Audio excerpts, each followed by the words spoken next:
The truth about Bitcoin and alternative currencies. The US dollar has been the world's most popular currency for over half a century, but that's starting to change. Our central bank's been meddling with the value of the dollar, and people are looking to replace it with something better. One currency has been making news lately: Bitcoin, a new digital currency.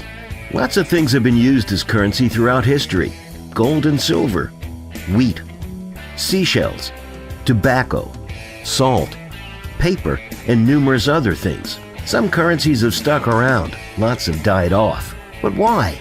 What makes some currencies better than others? It's not any government decree, it's their properties. Certain properties are essential to a healthy currency, and if we keep score, the US dollar doesn't look so great, especially in comparison to historical favorites like gold and silver, or to Bitcoin. A sound currency stays valuable over time, has a limited supply, and is easily divisible and portable. If we want to compare currencies head-to-head, we need to understand the importance of these qualities. Imagine that a currency doesn't stay valuable over time.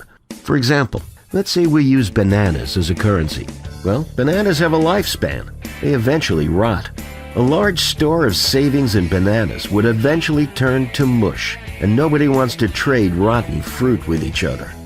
The US dollar doesn't rot, but thanks to the central bank, it's lost about 95% of its purchasing power in the last 100 years. Gold and silver don't rot either.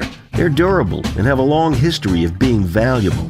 Bitcoin also doesn't degrade over time. The ones and zeros will be the exact same 50 years from now. It's a decentralized currency, not issued by any one institution, which means its value is independent of a government or central bank. As long as people find it valuable, it will stick around. Next, imagine a currency without a limited supply. Let's say we use wooden nickels as a currency. What happens when people start carving their own? If people can easily create more currency for themselves, economic prices become meaningless. Since the 1970s, the US dollar has had anything but a limited supply. The central bank has created trillions of dollars out of thin air, devaluing everybody else's dollars in the process. In contrast, the supply of gold and silver has been relatively constant for the last few millennia. Bitcoin also has a stable supply. In fact, at any given time, we know almost exactly how many exist and at what rate they will be produced in the future. No more than 21 million Bitcoins will ever be created. It's written straight into the code.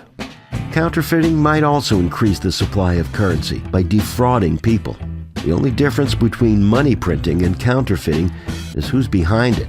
The result is the same. Fortunately, it's difficult for citizens to counterfeit US dollars, gold, or silver.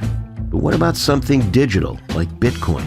It uses mathematical cryptography and a public ledger called the blockchain to make it impossible to counterfeit.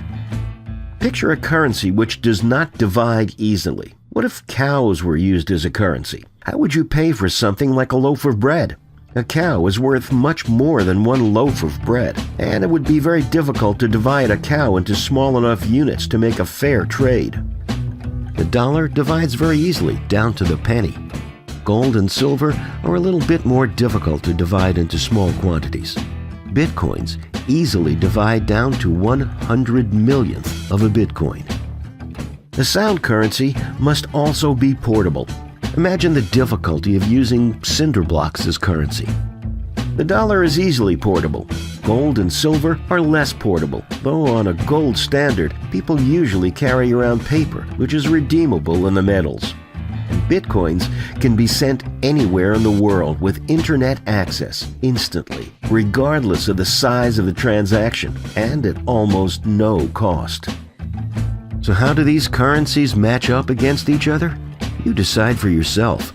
We can't know what the best currency is. We discover it over time. But if central banks keep inflating the money supply and people are free to choose, the US dollar likely can't stand toe-to-toe with its competition. To learn more about sound economics, visit fee.org. And to donate Bitcoin, scan this QR code.